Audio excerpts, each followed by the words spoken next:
बुध हुए वक्री। नवग्रहों में युवराज बुध 5 अगस्त से वक्री अवस्था में आ चुके हैं।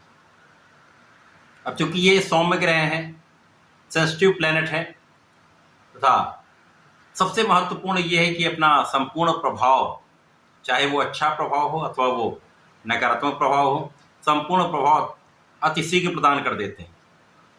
इसीलिए इनका परिवर्तन सदा ही अत्यंत महत्वपूर्ण होता है। अब बुध जब वक्री अवस्था में पहुंचेंगे तो वर्तमान समय में जहां पर ये गोचर कर रहे हैं, सिंह राशि में है, यहाँ पर ये वक्री अवस्था में मित्र की राशि में होंगे, तो निश्चित रूप से इस भाव के प्रभाव को कई गुना बढ़ा देंगे। क्योंकि जब भी कोई ग्रह वक्री अवस्था में आता है वो अपने प्रभाव को बढ़ा लेता है, क्योंकि उसकी गति मंद हो जाती है। गति मंद होगी तो उसमें ऊर्जा का प्रवाह अत्यंत श्रेष्ठ हो जाएगा, उसका प्रभाव कई गुना बढ़ जाएगा, वह समस्त राशियों को विशेष रूप से प्रभावित करने वाला होता है। अब जब बुध वक्री अवस्था में आ चुके हैं, मित्र की राशि में गोचर कर रहे हैं, तो किस प्रकार का प्रभाव देने जा रहे हैं। जय श्री गणेश, नमस्कार। मैं आचार्य संजय द्विवेदी। मेरे समस्त प्रबुद्ध दर्शकों का मेरे चैनल पर हार्दिक स्वागत है। प्रिय दर्शकों, आज मैं वक्री बुध के प्रभाव को लेकर आपके सम्मुख उपस्थित हूँ। बुध 5 अगस्त से वक्री अवस्था में आ चुके हैं तथा इनका वक्री काल 28 अगस्त तक रहेगा, जहां पर प्रारंभिक समय में ये 5 अगस्त से 22 अगस्त तक सिंह राशि में गोचर करेंगे, वक्री अवस्था में रहेंगे। उसके पश्चात ये कर्क राशि में राशि का परिवर्तन करके पहुंच जाएंगे, जिससे 28 अगस्त तक वहां पर ये वक्री अवस्था में रहेंगे। उसके पश्चात ये मार्गी होंगे। तो बुध जब वक्री अवस्था में आ चुके हैं, मित्र की राशि में है, बलवान अवस्था में होंगे। प्रारंभिक समय में 5 अगस्त से 22 अगस्त तक ये सिंह राशि में ही गोचर करेंगे। उसके पश्चात ये 22 अगस्त को राशि का परिवर्तन करके कर्क राशि में चले जाएंगे, जहां पर ये चंद्रमा की राशि में होकर निर्बल भी होंगे तथा राहु के दृश्य प्रभाव में भी आ जाएंगे। तो ये संपूर्ण वक्री काल किस प्रकार का प्रभाव देने जा रहा है, आज मैं तुला राशि के लिए वक्री बुध के इस प्रभाव को लेकर उपस्थित हूं। तुला राशि के स्वामी शुक्राचार्य हैं, जहां पर शुक्र और बुध का नैसर्गिक रूप से मित्रवत संबंध है।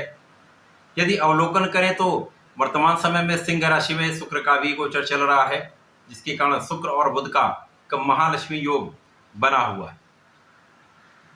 अब तुला राशि के लिए यदि हम अवलोकन करें तो बुध यहाँ पर आपके लिए भाग्य के स्वामी है तथा आपके व्यय के स्वामी है। भाग्येश तथा व्ययेश का गोचर आपके लाभ भाव में चल रहा है। कुंडली का ये एकमात्र ऐसा भाव जहां पर समस्त ग्रह एक अच्छा प्रभाव देते हैं।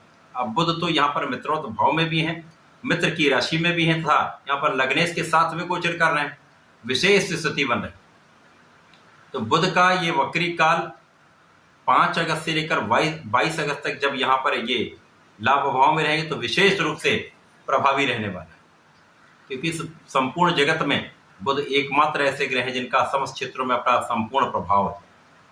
चाहे वो ज्ञान का कार्य हो, शिक्षा का कार्य हो, बुद्धि से संबंधित किसी भी प्रकार का कोई कार्य क्षेत्र हो, वाणी से संबंधित किसी प्रकार का कोई कार्य क्षेत्र हो, कला से संबंधित कोई भी कार्य क्षेत्र हो, एक्टिंग हो, गायन हो, सिंगिंग हो, लेखन हो, अकाउंटिंग का कार्य, आंकड़ों से संबंधित कार्य,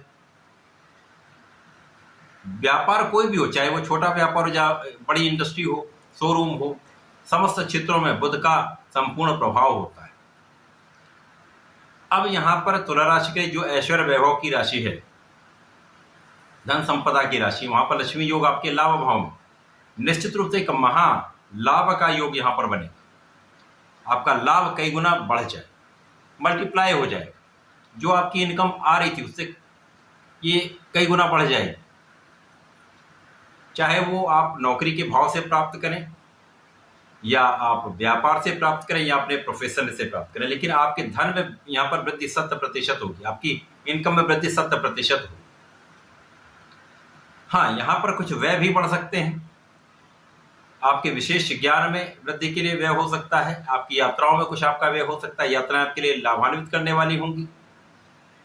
कुछ व्यय आप तीर्थ स्थलों के भ्रमण में कर सकते हैं, अपने आमोद प्रमोद में आप कुछ व्यय कर सकते हैं। तो ये व्यय आपके लिए कहीं किसी प्रकार का कोई हानिकारक अकारण व्यय नहीं। अब यहां पर लाभ भाव में होंगे तो भाग्य भी प्रबल होगा।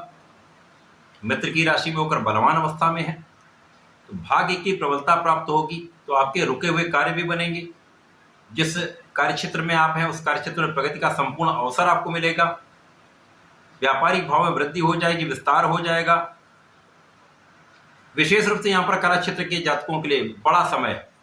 वाणिज्य से संबंधित कार्य करने वाले लोगों के लिए बड़ा समय है, जब आप अपने बुद्धि बल से, अपने वाणी के बल पर, अपने कला के बल पर, अपने चतुरता के बल पर आप विशेष रूप से महालाभ लेने जाए। इस समय में आपका ज्ञान भी प्रबल होगा।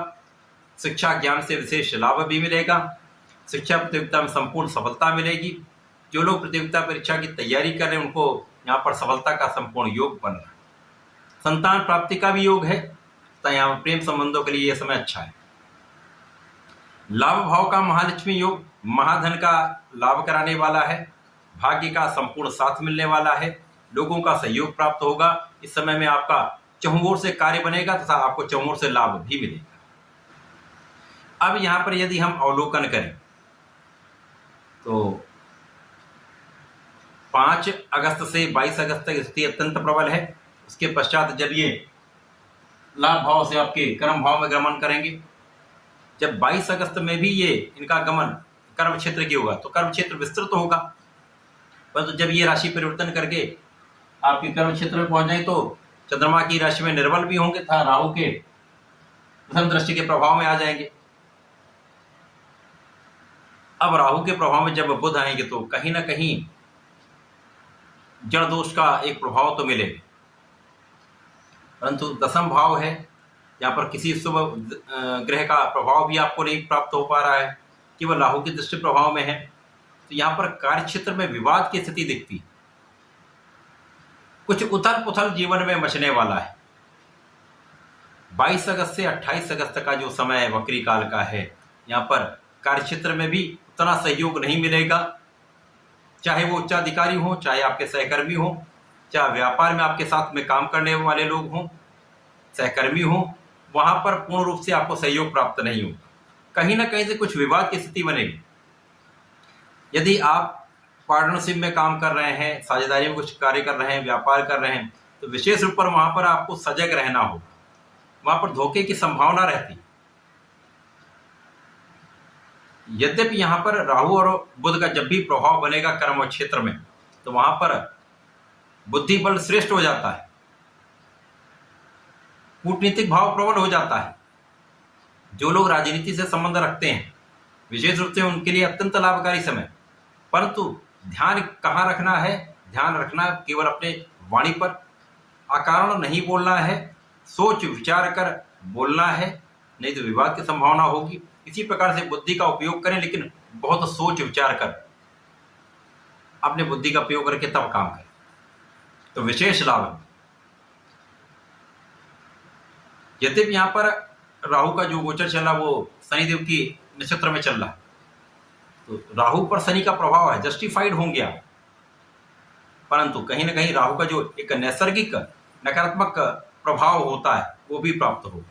तो कार्य क्षेत्र में सब कुछ ठीक है, लेकिन जो आप ग्रोथ करना चाह रहे हैं, जो आप अपने प्रगति करना चाह रहे थे, जो वृद्धि करना चाह रहे थे, जो बड़ा लाभ लेना चाह रहे थे, वहां पर अवरोध आ जाता है, वहां उतना लाभ नहीं मिल पाता। इसी प्रकार से लोगों के सहयोग में भी यही समस्या आती, भाग्य के साथ में भी यही समस्या आती। 22 अगस्त से 28 अगस्त का जो समय है वहां पर निश्चित रूप से कुछ अवरोध आएंगे, भाग्य का उतना साथ नहीं मिलेगा। अतः यहाँ पर आपको परिश्रम पूर्ण रूप से करना चाहिए, पूर्ण रूप से जस्टिफाइड रहना चाहिए, न्यायोचित काम करना चाहिए, तथा यदि विचार करके काम करें तो नुकसान नहीं होगा। विचार करके आप अपना बोलेंगे तो विवाद नहीं होगा। तो इस प्रकार से इस समय का उपयोग करें। इस समय में आपको नियमित रूप से भगवान गणपति की आराधना करनी चाहिए। भगवान गणपति का संकटनाशन श्रोतम है, उसका नित्य पाठ करें। बहुत सारे संकट दूर हो जाएंगे, अवरोध दूर हो जाएंगे, आपका मनोबल भी अच्छा रहेगा, वाणी भाव भी अच्छा रहेगा, विचार भी अच्छे रहेंगे तथा बुद्धि भी सही दिशा में चलेगी। राहु का दुष्प्रभाव भी कम।